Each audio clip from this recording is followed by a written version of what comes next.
Hello. So, I am back after my cup of tea, and so did you. We continue the dances of Southeast Asia. In that, one of the most important dance is the Kon. The Kon is a mask play, and it is the classic Thai dance, and it is known from very old times, time immemorial, as the Kon, which Kon, Khon, implies the wearing of mask by performers, something like our chow maybe. These masks indicate the personality of its wearer and have a wide variety of design. By reason of the fact that performers wear masks and therefore are unable to utter any kind of sound, there must be a reciter whose role resembles somewhat that of the chorus in the old English dramatic sense. This, however, does not apply to the clowns who wear no masks and carry on their dialogues in the ordinary way. Later on, it became the preferred habit for those taking human roles as well as roles of celestial beings not to wear masks. These performers still keep to the former tradition of non utterance. All performers of the Kon are therefore, and they have to adapt their steps and poses to the recitation and songs of the chorus. Now, the chorus is known in Thai as the Kon Pak, that is the reciter, and has the same role as the Dalang in the Javanese choreography. What they recite represents a form of poetry which poets of old wrote for the performance of the shadow play. These recitations are of two categories, the Kampak and the Sersa. The Kampak is Chanda poetry of the type specified as the Kavya and pronounced as Kab, such as the poems of Samudra Ghosha and Aniruddha from the days of Ayodhya. From the shadow play, it is developed into the Kon. Its repertoire is taken out of Ramakeen, that is the Ramayana. In addition to the recitations, there is also what is known as the Sasera, Kachara, that is the dialogue, which may also include descriptions of actions of the stage. It is what should be described as the rhythmic prose or what we call chanda, known by the technical term and name as Rai. This kind of prose is identical with the prose adapted to the more formal official proclamations and law preambles of the present day. The Konpak or reciter must of course be fully conversant with his subject and know the rhythm of the dancer's movements so that he may be able to regulate his recitation and pauses in consonance with the requirements of the technique of the dance. For it is mostly his utterances that guide the dancer's movements. The Sasera admits of interpolations on the part of the reciter. The Kon therefore has to rely for its perfection upon the coordination of dancer, reciter and the orchestra. The story of Kon is the story of Rama, the Indian hero who is immortalized in the Hindu epic Ramayana of Valmiki. The Thai version of Ramayana is called Ramakeen. The savants have studied and made comparisons of the great epic of Valmiki and its versions in the countries east of India. They have come to the conclusion that our version belongs to the later class and was not derived from that of the seer Valmiki, but from Indonesian versions, no doubt prevailing in the epoch of Sri Vijaya Empire. The later in their turn might have been derived from various sources themselves, originating from the pre-classical Indian versions as far back perhaps as the time of our Lord Buddha.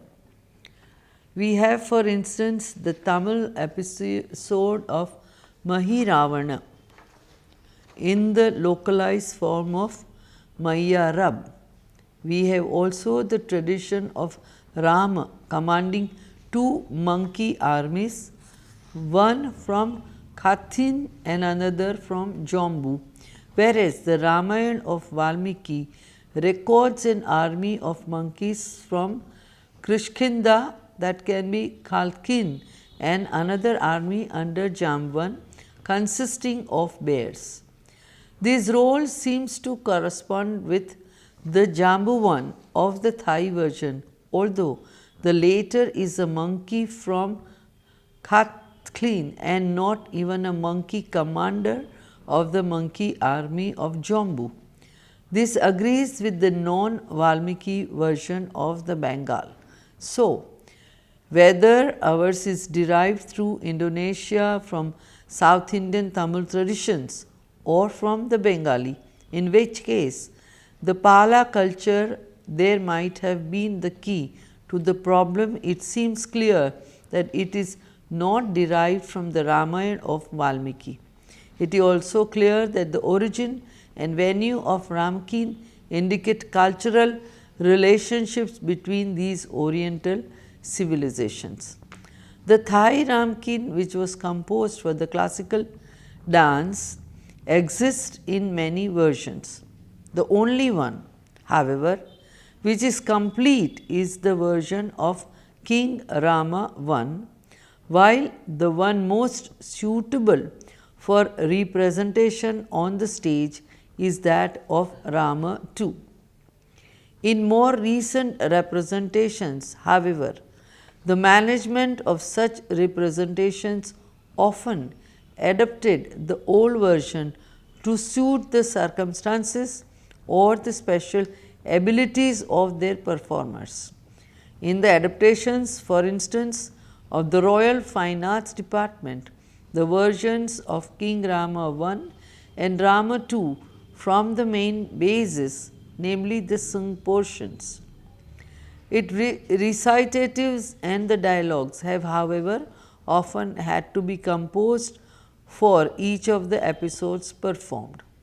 There are, however, contexts which are not based on the versions of the two kings mentioned. The best known was written by King Rama VI, who used as his authority for the story of classical Ramayana of Valmiki through its English translation. In the Ramakin, the greater part of the story is concerned with the war waged upon Tosakant, the demon king of Lanka, by Rama, the righteous king of Ayodhya, and his brother Lakshmana. The two brothers with Rama's beloved consort Sita, that is Sita, had gone to take up a hermit's life in the depths of the forest when the demon king abducts Sita and brings her to his pleasaunce near the city of Lorchka with the hope of marrying her. The brothers begin the pursuit. Hanumana volunteers service, and through him they win two allies in the person of Sukarp, that is Sugriva, king of Khitkin, and Thau, Mohajumpu, the great king of Jambu. Then they march with their allied armies to the seaboard to the south of the Indian continent, opposite the island of Lanka. They then acquire as another ally Paipek Vibhishana, a brother of Tosakant, who had been banished by the demon king and is a first rate astrologer. With these allies, the brothers lay siege to the city of Lotka after they had crossed the ocean. After a long series of battles with the demons of Lanka and their allies, the armies of Rama are invariably successful. Tosakant, having exhausted the sources of all help from relatives and allies, resolves upon going out himself to give battle to the enemy. He is finally killed in the battle. Rama then consecrates his ally Pipeka as the king of Lanka and returns with Sita to Ayodhya, where he resumes his reign. The epic goes on to record many more battles, but except for the single episode of the adventure of Rama's son, these subsequent campaigns very rarely find their way to the stage. The training of the Kon is very special, and performers of the Kon are normally male, although at times the roles of human males and females are taken by women. They are trained from the early childhood. Since the role in the story of the Ramakeen are of 4 categories, the training is divided into 4 sections, namely those of the male human, the female human, the demonic and the simian parts. For the human roles, the training is identical with those of the dance drama, which has been discussed earlier. It is here we propose to deal only with the demon and monkey roles. The preliminary training for those parts is identical and consists of the tapping the knees in order to train the pupil to realize a sense of rhythm and musicality. Knocking the waist accustom the upper part of the body to flexibility.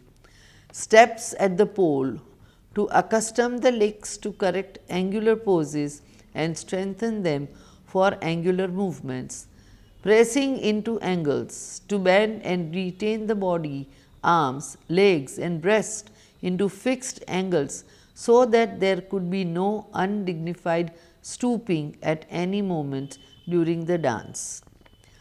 The preliminary course of training in Thai theatrical art is for the different parts. For the simian parts, there are other acrobatic movements to be trained for. An additional training for the simian role is for squaring the thighs in order to strengthen them and to enable the legs to stretch out to their full length.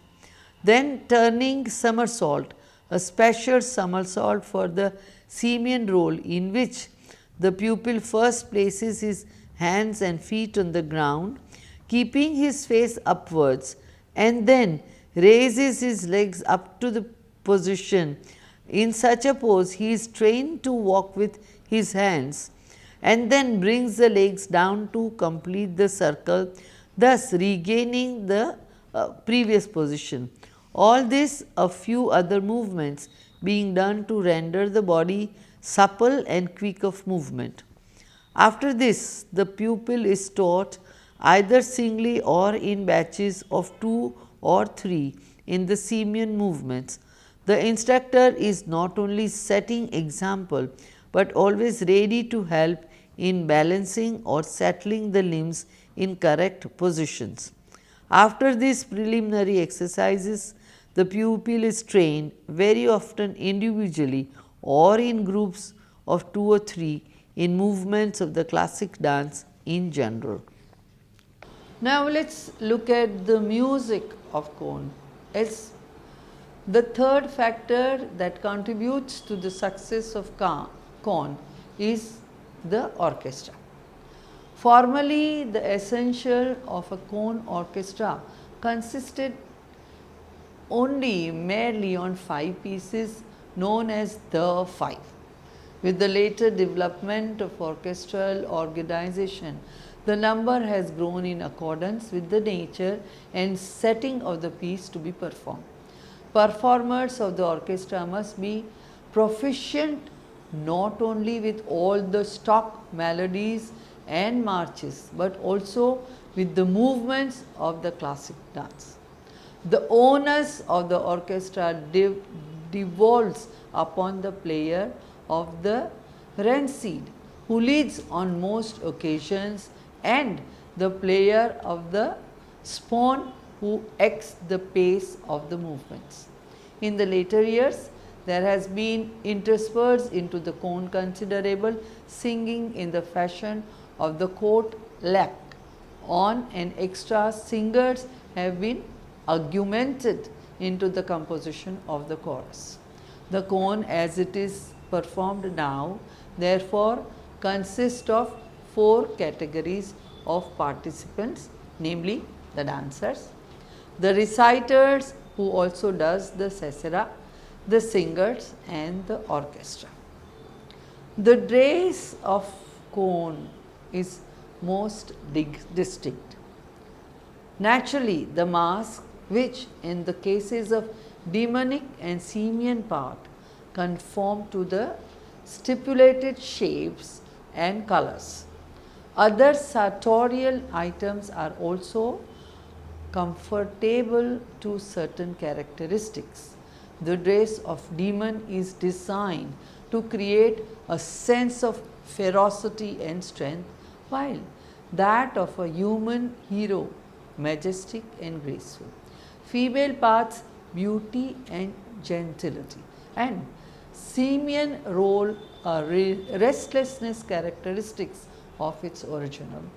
Aside from sartorial properties, there are of course other accessories such as movable dais, war chariots, bows, arrows, batons, trident, royal canopies and such.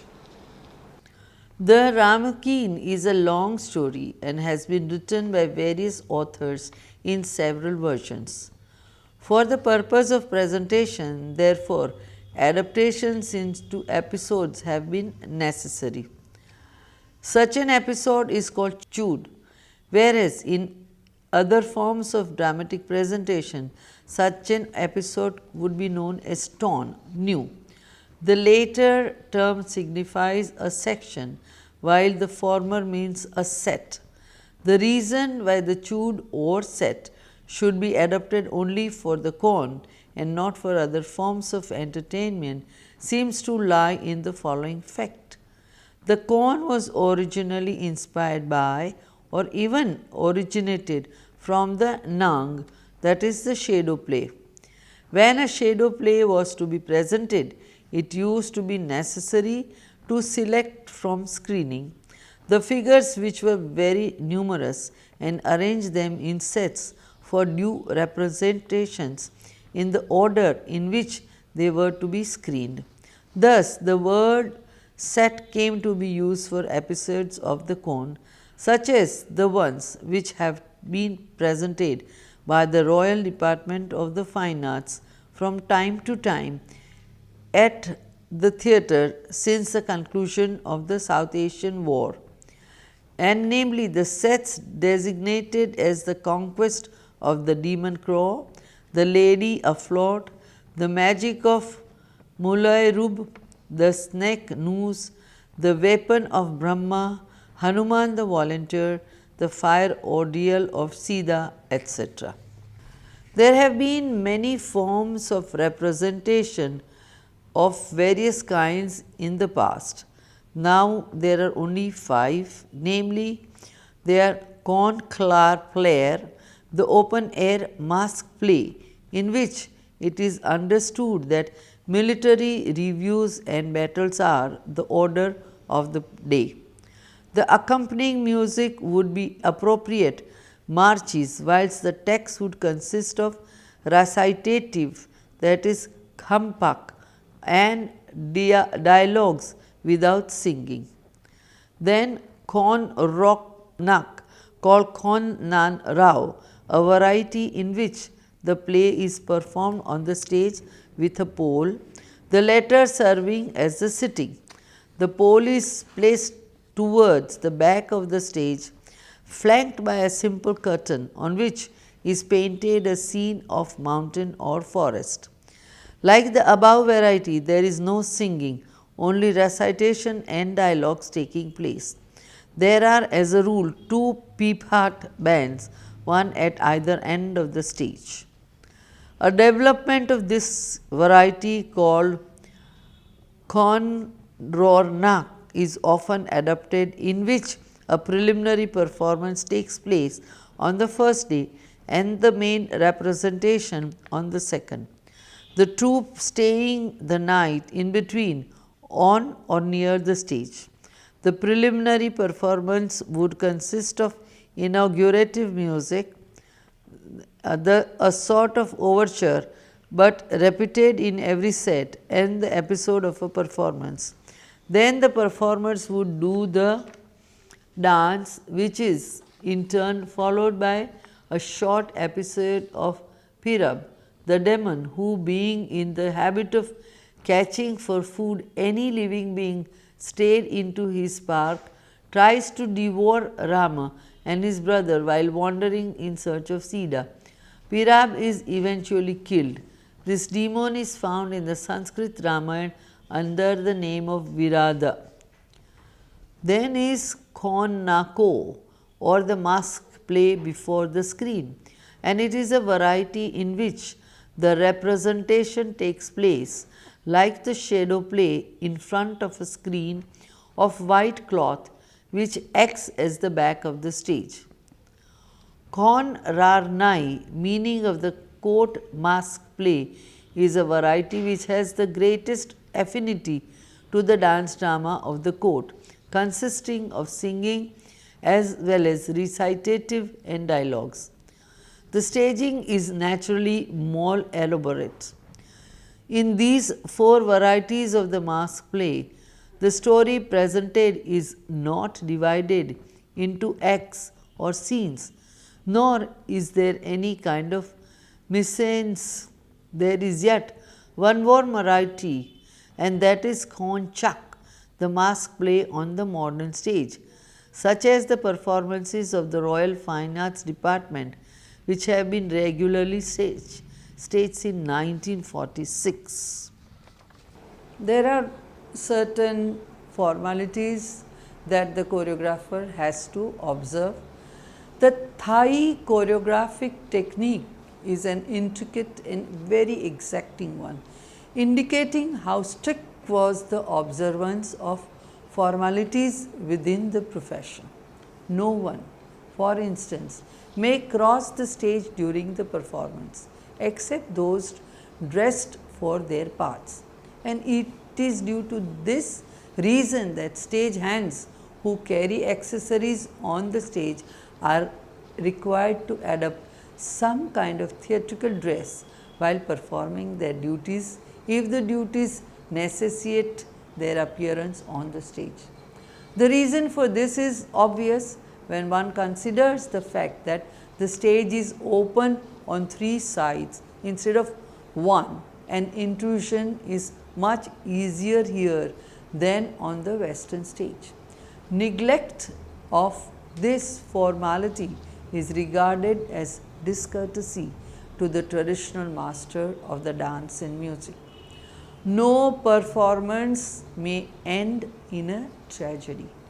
If Rama or his brother Lakshmana is wounded or worsted in the battle, the performance must continue until they are cured or restored to life. Similarly, the final defeat and death of Tosakant is considered by professionals as a taboo and is never played. Exception to this ruling has been known at times, but then it is only permissible through the express command of the sovereign. The Kon or mask play has been regarded among the Thai from the olden days as an art which is composed of various forms of fine arts and is a key to all other forms of dramatic or choreographic manifestations of the art because of its classic traditions. The main mask is that of Bharata Muni, who is considered and believed to be the originator of the performing arts. Thank you. Namaste.